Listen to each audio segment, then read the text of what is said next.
हिमाल सुनारी मगर को हुन् त? उहाँको जन्म कहाँ भएको थियो? उहाँले भलिबल सुरुवात कसरी गर्नुभयो र उहाँ नेपाली दर्शकहरूमा किन यति धेरै लोकप्रिय हुनुहुन्छ? आउनुहोस् आज हामी यसको बारेमा चर्चा गर्ने प्रयास गर्नेछौँ। यदि तपाईँहरू यस च्यानलमा नयाँ हुनुहुन्छ भने मेरो च्यानललाई सब्स्क्राइब गरिदिनु होला र भिडियोलाई लाइक गरी सेयर पनि गरिदिनु होला। यति भन्दै आजको भिडियो सुरु गरौँ। हिमाल सुनारी मगरको जन्म लुम्बिनी प्रदेश पाल्पा जिल्लाको मित्यालमा भए तापनि उहाँको कर्म भने गण्डकी प्रदेश भलिबलमा भएको छ। उहाँ सानैदेखि भलिबल खेल्न एकदमै धेरै रुचाउनुहुन्थ्यो। स्कुल लेभलदेखि नै निकै नै राम्रो भलिबल खेल्दै बिस्तारै बिस्तारै ठुलो प्रतियोगिताहरूमा आफ्नो राम्रो प्रदर्शन गर्दै आउनु भएको थियो। गण्डकी प्रदेश भित्रको खेलाडीहरूसँग उहाँ बाहिरतिर बल खेल्नको लागि जानुहुन्थ्यो। त्यसबाट गण्डकीको प्लेयरहरूसँग उहाँको घुलमिल बढी भयो र खेल पनि एकदमै राम्रो भएको कारणले उहाँ गण्डकी प्रदेशमा जोइन हुनुभयो। मलाई उहाँको सबैभन्दा बेस्ट लाग्ने पार्ट भनेको उहाँको फास्ट क्विक। सायद नेपाली भलिबलमा हेर्ने हो भने उहाँ जतिको फास्ट क्विक चाहिँ कोही पनि हुन्न जस्तो लाग्छ है मलाई चाहिँ, मेरो विचारमा। उहाँले एकदमै छिटो बललाई छिटो ब्लक हेरेर एकदमै फास्ट फिनिश गर्ने शैली चाहिँ उहाँसँग छ।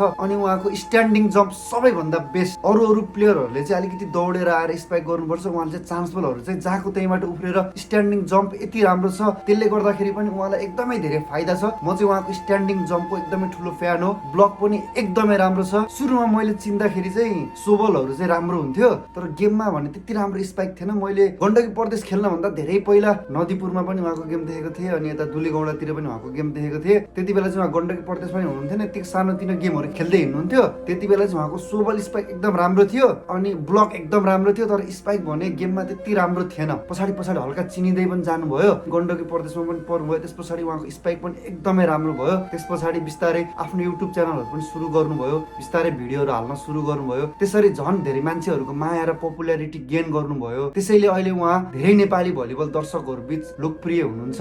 उहाँ यति धेरै ट्यालेन्टेड हुनुहुन्छ, विभिन्न राष्ट्रिय प्रतियोगिताहरूमा पनि एकदमै उत्कृष्ट प्रदर्शन गर्दै आउनु भएको छ। तर उहाँलाई भने नेपालको राष्ट्रिय टिममा भने कहिले पनि देख्न पाइएन। अस्ति भर्खर भएको काभा मेन्स नेसन्स कपमा पनि उहाँको नाम आउँछ भन्ने ठुलो आश थियो, तर उहाँ टप 18 मा पनि पर्न सफल हुनु भएन। यो कुराले भने नेपाल भलिबलसँग एकदमै विवादमा तानिएको थियो। यही कारणले गर्दा यसपालि एनबिएमा गण्डकी प्रदेशको टिमलाई पनि हामीले देख्न पाइएन। हिमाल सुनारी मगरलाई हामीले एनएसजेएफ पल्सर पिपुल चोइस अवार्डमा पनि देख्न पाइएको थियो। उहाँको नाम आउँदाखेरि धेरै नेपाली दर्शकहरू खुसी हुनुभएको थियो। नेसनल टिममा पनि नाम आउँछ होला भनेर सोच्नु भएको थियो, तर आएन।